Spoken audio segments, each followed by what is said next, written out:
Grand Rising, I'm up. Had to take me a power nap. I've been working. Super tired, y'all. And I'm a little bit under the weather. I'm coming down with extreme knowledge. So yeah, my brain and my throat right now, my sinuses actually are off. So excuse me if I do a little sniffling and a little coughing, okay? So I'm gonna talk about when you go choosing a partner, right? And I don't think too many people are really talking about this. One thing that Tokyo Toni said that I felt, she was on there wilding out, and that girl, and a lot of people did. A lot of people sat up and tried to talk about her having to, or not have to, but she was in a hotel or something. She lived in a hotel or whatever, and everybody thought that was funny, like it was a read. And she cleared her. And when she said she left her man, unlike you staying, that part right there let me know that she was in a bad relationship and she decided to go, unlike most women who be in bad relationships and they stay. I understood that very well. And then she said she got two hotels.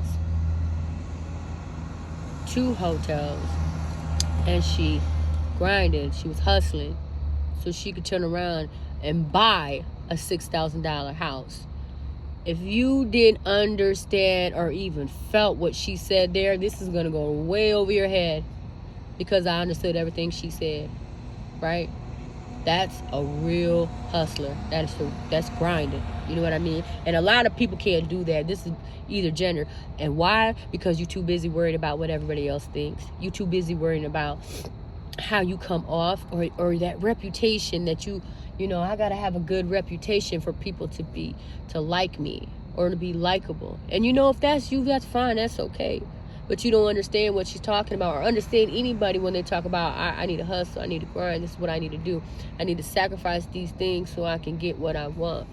That right there was powerful, what she said. And I believe that when you go looking for a partner, this is for women, if you go looking for a partner, you know, when you go asking questions, ask him a little bit about his past. Listen to his struggle. Is he a true hustler? Is he grinding for real? And I'm not talking about these street boys. And let's be very clear. We're not talking about, oh, you on the corner and all you had to do, and you felt like selling was the only option in life you had. I don't judge anybody. You know, I salute, my street soldiers. You do what you got to do. But I'm not talking about that, ladies. I'm talking about just anybody, a man that knows what a struggle is. Like, he came from nothing, and maybe he had to do a couple of jobs, or he sold something outside. In my experience, those have been the better businessmen. And why I say that, because I knew a few people, not just one person. I knew a few men who came from that background, and mother had a lot of kids, so she could only provide so much. But as a kid, they went and they hustled. Like, for instance, let's say they saw a pair of old shoes out on somebody's curb, and they took those shoes, cleaned them up, did whatever they did to them, and sold them, and they were bought. And they kept doing that. Not just the shoes. I'm saying, think about the hustle, right? Picking up stuff, and cleaning it up and selling it. And maybe they had a little 9-to-5 job. I don't know. Or, they might have did some street stuff, but it wasn't like a lot. Like, that was their only main thing. They did all these things to get ahead. You know what I mean? And they sacrificed. Men like that know that street game, because street game for me is anything. It's not just, because you came from the hood and you out selling dope on the corner. No. That street game is when you out here and you don't have anything, and you grind and you hustle to get where you are now. Those are the better businessmen. And if you don't believe me, look at celebrities. I don't follow celebrities, don't care for them. I don't want their life. Nothing they do excites me. So let me make that very clear. I don't follow nothing that I feel like, I'm following you because you're a lifestyle or because you're just that person. No. But look at, I'm not going to drop names either, but look at the ones that came from nothing, that were poor. Or they weren't poor and they fell off and came back. Look at the type of business moves that they make and the women that they're with that enhance their business. You know what I'm saying? You need a little bit of that. You need a little bit of that dirt on a man. You need that. You need that because they make the better businessmen. That is my opinion. Don't care what everybody else is thinking about. See, women don't talk like that. A lot of the advice that women are given is, you know, these millionaire men, which this is cool. It's cool. You know, you want a millionaire man, you got to look a certain way, you know, go get the bag. Okay, that's cool. But if you're the type of woman that you definitely want this type of man, or you're an entrepreneur, if you're not now, but you know, eventually you know, that's the goal. You want that you want a man like that on your team because he's going to give you solid advice, super solid advice. And on business tip, he's going to see where you're wrong at and say, hey, try this, try that. Those make better businessmen. They do. And sometimes they make better relationships. Now, I'm not going to say that there's going to be anybody not cheating. I just believe that, you know, men do cheat. And there's a really, really small percentage of men that don't. And it's very small. You know, it's so small that it's not heard of. That's why, you know, people say, you know, all men cheat. Okay? I don't believe all men cheat. I believe it's just so small percentage that it's so uncommon.